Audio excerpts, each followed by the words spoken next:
Welcome to Life in Biology. I'm Joel Graff, and today we're going to be talking about a famous experiment.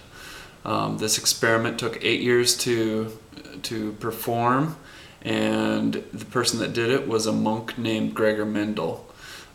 Gregor went to college. He enjoyed his studies in math and physics. And when he was getting close to being done with college, he wanted to keep studying. And someone told him, well, if you go join a monastery, you can continue with your science training. So he went ahead and did that. The thing is he wasn't too interested in being a monk, and he tried to be a priest for about a year. He failed at that. Then he decided to be a high school teacher and wasn't able to keep that up because he failed at the teaching test. Yet he wasn't a complete failure. In fact, he's known as the father of genetics. What Gregor wanted to know about was heredity, how traits are passed from one generation to the next.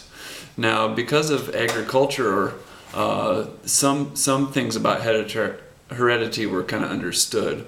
For example, if you have a wheat crop, if you collect seeds from the wheat that gave the best yield, and propagated those again the next year, your yield's going to go up. So you just keep doing that over time, and you select for the trait that you want, you end up with better crops. Same thing worked with livestock. If you had cows that produced a lot of milk, you select for those cows, and then over time your cows become better at producing milk after each generation. But what Mendel wanted to do is he wanted to have a mathematic explanation for how traits are being passed on. And so this big experiment that Mendelian set up gave us this idea of Mendelian inheritance. And this is a big data study. It took 8 years to complete, and he was studying pea plants. Those pea plants, he studied about 30,000 pea plants, and for each pea plant he looked at 7 different traits. Those traits were, he looked at the seeds, and he wrote down whether the seeds were round or wrinkled. The cotyledons, so once a pea plant sprouts, you have the 2 leaves come up. He looked and decided whether they're yellow or green. Then he also looked to see if the flowers were white or violet. He went on and looked at the pods that came out on those plants. Were they constricted, like sucked in around the peas, or was it a full kind of smooth shape to the pod?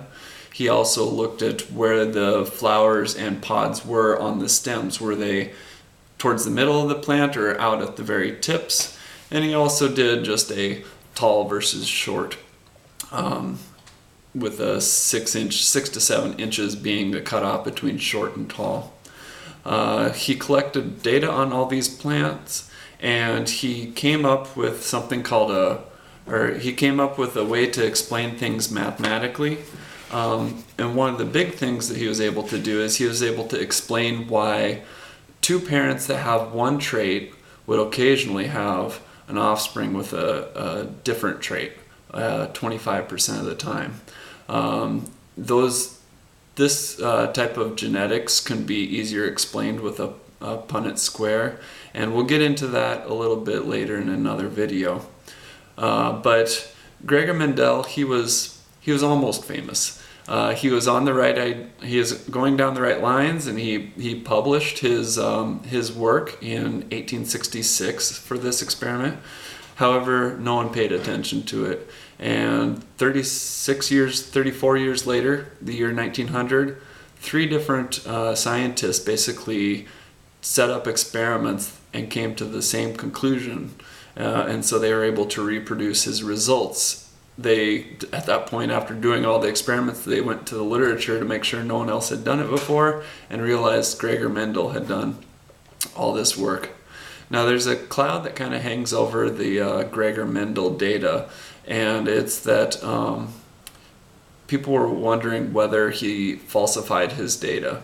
At some point, we're going to be talking about statistics, and there's a Fisher's test for determining ratios. Now, approximately 25% of offspring from what we call a heterozygote pairing end up having the recessive gene trait shown. And really what the problem is that Gregor Mendel's data seems too clean. It was too close to being 25% all the time. Everything checked out perfectly, and in real life, biology, it's just not that simple.